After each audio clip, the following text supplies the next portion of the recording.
All right, I got a funny story for you. Well, it's not that funny, but when I went and looked at this boat right here, I opened up the engine and looked at the engine, and the engine was okay. I mean, it was a little dirty. I mean, it's 1993, so of course it's gonna be a little dirty, but there was not that much stuff in there.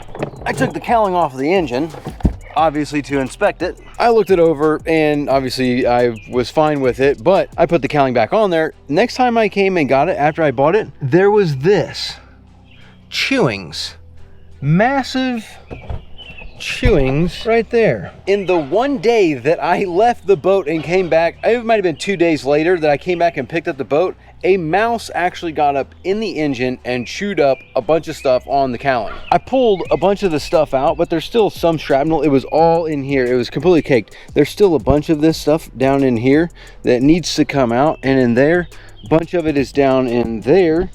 The rat had completely chewed out, and so obviously I still need to clean the engine, but now I need to clean it even more, which is what we're going to do today. I'm going to show you how I clean outboards like this. This one is not too terrible, though it is pretty dirty.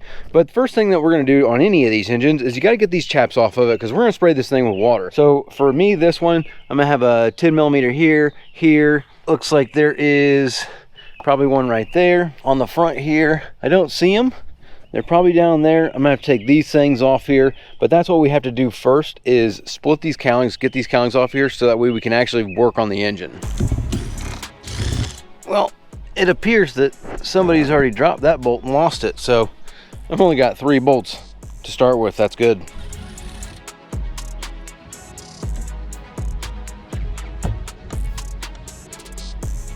Well, now we can really see the damage that the rat has done in here. He was making himself a nice little nest. We gotta get all this junk out of here. And then also, there's a massive dirt dauber that fell out. That was in there. And then look inside here, look at all this Durbinski, big old bee right there.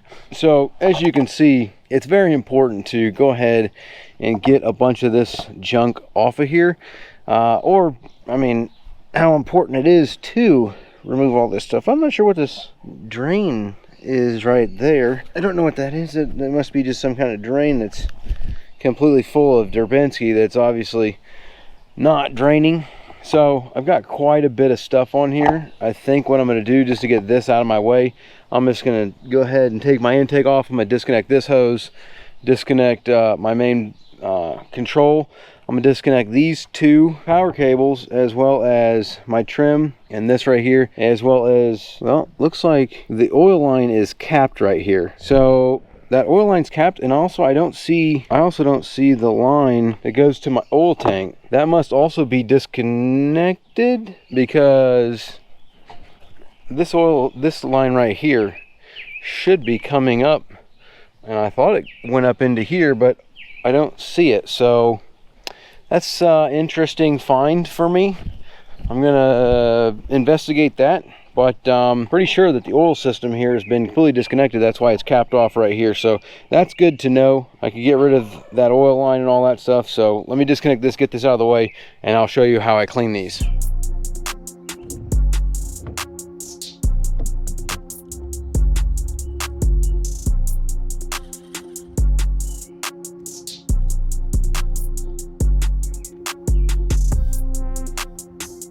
So you're going to want to pay attention to this, because this is some crucial information which on this engine is going to differ than some other outboards. Now, when we go to clean this thing, we're going to be spraying water. This, we can spray this all with water, does not matter. We can spray this with water. We can spray this with water. We can spray this with water. We can spray that with water. We can spray this with water. This could all get sprayed with water. We can spray all of this with water. This right here, you could, it's not necessary to do that. But all of this, we do not be wanting to spray this with water. These are air right here. So you do not want water going into these sections here with the carburetor. You do not want water going into here. This is your throttle body, your intake. You do not want water in there. And would you look at that? Here's that little mousy. He was getting his little choo-choo on. Let's see, did he get... He didn't get any wires, but he was in there trying. But we're lucky on that. He didn't get any wiring, but fortunately we caught him early. None of this wiring he got into. None of that's bad. This is a serious, this is my stator. Just want to make sure he didn't get any chewing on that, okay, or that. Okay, I think we're, actually no, that's not, that's my trim wires right there. Sorry about that. So all this, we need to just spray all this out with water, and we're just going to give this a good bath with the water. All of this we're going to spray out with water. Again, you don't want to spray water in here. We don't want to spray water in here. We don't want to spray water into here. So it's basically being cautious and conscious of what you are spraying down with water. Like this, that doesn't matter, that can get wet, but like these right here, you don't want to get those wet. So it's kind of just looking at it and saying, that doesn't look like I should spray that with water, and then not spraying that with water. Let me show you. Actually, let's just go ahead and spray it all with water, get it all down there.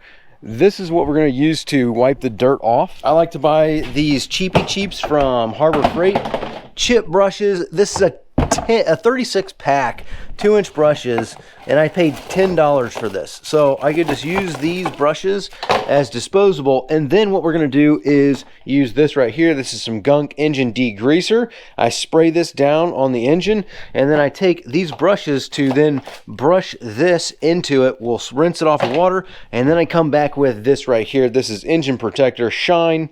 I spray this all over the engine. I wipe it off with a rag, and that leaves the engine with a beautiful shine.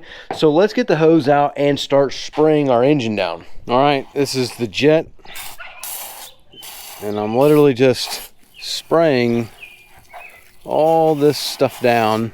Basically watering the flowers here is a good analogy. Now I'm gonna go ahead and put the camera down, just because this is about where I need to be careful what I'm spraying. You can go back between, like, this is a jet and like a shower. So, you know, a shower is going to be a little bit different. So based on your hose there, you can really kind of be strategical with how you spray it out. But as you can see, I'm just spraying out all this junk that's in here in the cowling. And then I'll do this one as well, but let me put the camera down. All right, we've got a good rinse down. As you can see, I kind of sprayed everything off here. I didn't really touch the carburetors. I mean, I got a little bit on there, but that's going to be okay. Again, I'm just not blasting water in there. You're not going to run the engine after you do this. Usually I like to let them set, but as you can see, I got all that junk off of there. All this is what we now need to work on, which is where we're going to start in with our degreaser. But the big reason why you're going to want to do this is because this intake right here comes from that, which comes from the top of there. All that junk that's in here, when this engine's running wide open throttle, it's sucking all that stuff in. So if you have all that Durbinski in here, your air quality is terrible, and you're just sucking all this junk into your engine. And I mean, it's definitely shortening the life of the engine. So I mean, having a clean engine, for having clean air for it to breathe, is pretty crucial to it running well.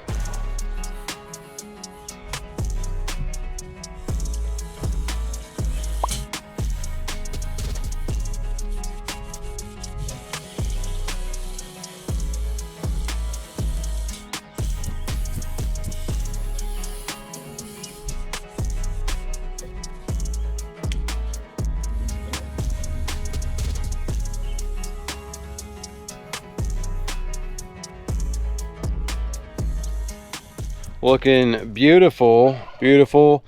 A little bit of splash over here on the carburetors, but that is okay. Like I said, you're not just blasting them with water. A little bit of overspray, it's going on there, it's running off the carburetors, it's not going in the intakes.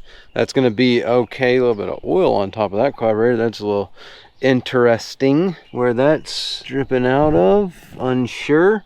But this is all looking really good. Making our way around here. This is looking really good. Now I need to start on this side here.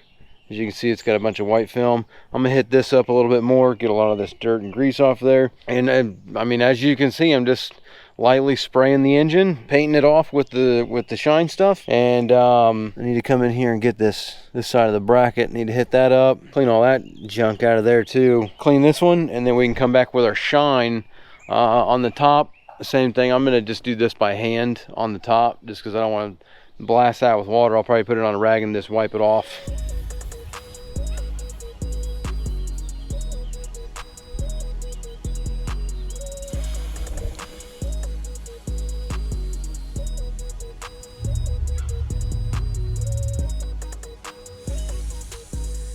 All right, I am rather pleased with the way this is coming out.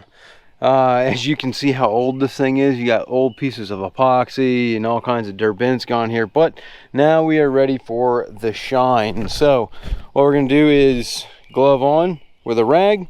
I'm just gonna take the shine, I'm gonna spray it all over the engine. We're gonna wipe it all down. I probably should have cleaned this a little bit better right here on these wires. Just wipe these off real quick, clean these bad boys off, and then we can spray everything down with a shine. And then once I spray it down, then I'm going to go ahead and wipe it all down with my towel and just spread it all around, cover the whole engine, and then we can put the sides back on. And that's pretty much how we do this. I'm actually going to disconnect these cables right here because I'm going to be replacing those. So when I put this back on, I'm just going to put it on and not tighten the bolts all the way. But the outside, don't worry about the outside. We can clean the outside once the engine is back together. Right now we're just focusing on the actual engine itself. So let me put the shine on there and we'll see how she looks out after.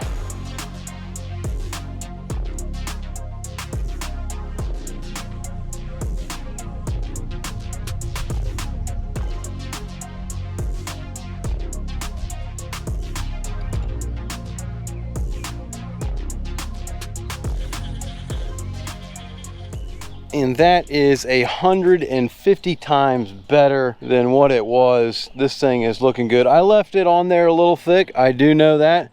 I mean, gunk's a little thick right now and I don't have these bolted up, but just look at this. That is outstanding. I do need to put my airbox back on, but I need to get this filter clean, so I'm gonna work on that next. But as far as cleaning the engine goes, this is just 1,000 times better. Yeah, I probably should have used a microfiber cloth, not that nasty, stupid red towels, but I'm trying to get rid of these, so that's the only reason I'm using them, because I hate them. Yeah, this looks outstanding. I see nothing wrong with this. All my stuff's plugged back in, no water, nothing's bad. I'm just gonna let the thing dry out now. I would hook it back up, but I need to do these control cables right here. I gotta take these out. Also, I went ahead and pulled this out so that way I can pull that thing out of the boat because I don't need that thing in there. Theoretically, I probably also should have pulled the oil line off of there, but that's all right. I'm gonna leave that in there. It is what it is. That can come out later if need be, but at least I'll get this oil tank out of here. It is pre-mixed. The sensor was disconnected, and yeah, we're good to go. So I'm gonna go clean this filter, put this thing back together. But that's how you clean an outboard engine and make it look pretty. Obviously, I'm gonna come back and do this out here too, and we'll make the outside shine just like the inside. But I mean, this thing's from 1993. It's not gonna polish up like a brand new engine. You literally need to paint this thing to make it look great, but for what it is, this is just for air quality. And yeah, I mean, it's good. If you can see when you start to have a problem, if you got a bunch of oil or stuff broken or messed up, I mean, you can now see inside here and go, oh, look, there's a messed up thing right there, and you can see it opposed to everything covered in grime and dirt and nastiness. Also the shifting, it's going to make the shifting a lot easier. Well, make it last a lot longer because it's not going to be all jacked up with all that gunk making hard shifting issues. So successful, that's how you do it. Very easy. Everybody should be able to do this. You shouldn't have a dirty outboard. It's literally that easy to do this.